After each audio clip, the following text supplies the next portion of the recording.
With me in the studio is Dr. Nweke, a public affairs analyst. He's going to be speaking on World Education Day and how it impacts our lives. You are welcome to our studio. Thank you very much. Well, before we before we talk about education, we have to look at the meaning of education. Education is a process of acquisition of knowledge, skills, beliefs, and attitude, the essence of which is to cause behavioral change that will ultimately better the life of the individual and that of the society. So when we talk about education being a tool for peace in any society, we are referring to education as, as a reformer, as a potent tool of reforming the minds of people who acquire education. But we have a very limited exposure to what we regard as education. But education is not just the aspect that we popularly look at it. Education is, divided into three major dimensions. We have the cognitive aspect, we have the psychomotor, we have the emotive. And then the emotive dimension of education is the aspect that has to do with fostering peace. When you are emotively educated, you can now learn how to live peacefully with one another in the society. So if you can't find yourself peaceful around your environment, around where you find yourself, it's a shortfall, it's an explanation that such a person is not educated. Okay, what role do you think governments, organizations, and individuals play in promoting education? Government, individuals, and all what you have mentioned have a major role to play. Let us even start from the major units of education, which is the families. Families is the initial role, where individuals in terms of parents and then the children have a role, first and foremost, to foster the moral or the beliefs into the children, which is where the motive education commences. Then in talk about individual, corporate organizations, institutions, and even government, they have a role to support the funding of education. Everybody in the society has a role to support education. Education is a very expensive venture that no one person can fund. And apart from funding education, how do you support those who are involved in educating the mind, who are involved in educating people? We often hear people talk about capacity building in education. We hear people talk about changing curriculum and all of that.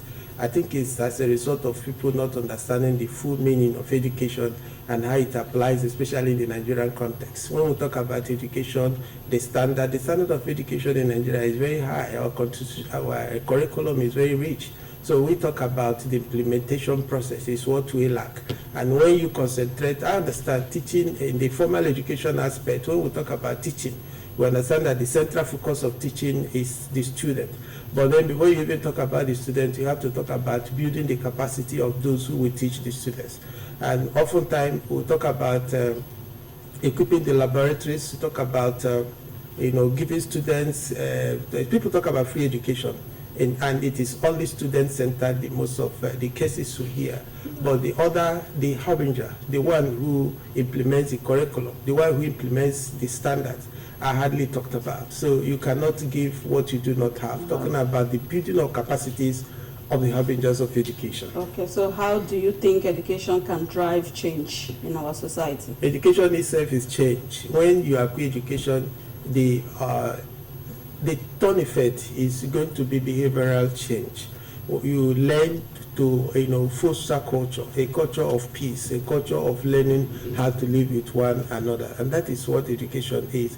Those who are educated will learn how to respect the rights of others. Those who are educated will know how to talk to people in the public or in the private. Those who are not educated, we are not talking about those who have possibly have got very big degrees. We are talking about those who have gone through the crucibles of education. They have their conduct of peace. Okay, so what is the most important skill or value you think education should impart?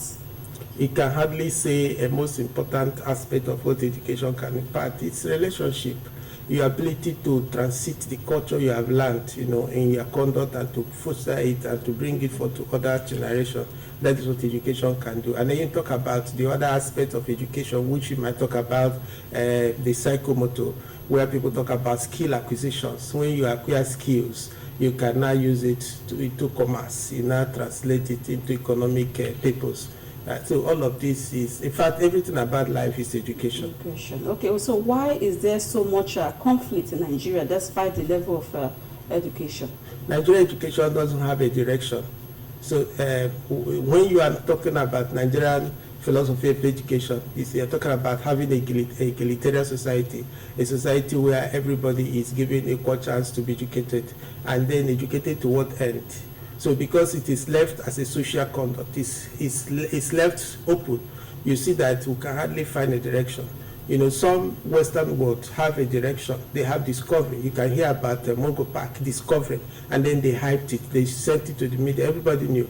It's because of the direction of the education, discovery. What are we tilting towards? Are we talking about technology? How are we building towards being a technology-driven society through education? So when we have a definite purpose, a definite plan, if we can redirect our education in Nigeria towards peace. When we redirect it towards peace, it's enough. We know we have a direction. So anybody probably in the university that is doing a project work is directed towards peace building. If you want to direct it through technology, everybody doing a project work, say in the tertiary institution, is directed towards a technological item that you have to achieve.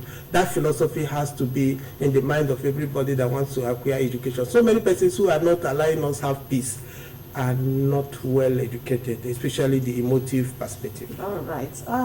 You've spoken so much. Okay, let's just your parting words. Well, education is everybody's thing. Education is not what we should negotiate. It is a part of life. It is what we have to simply have as human beings to live.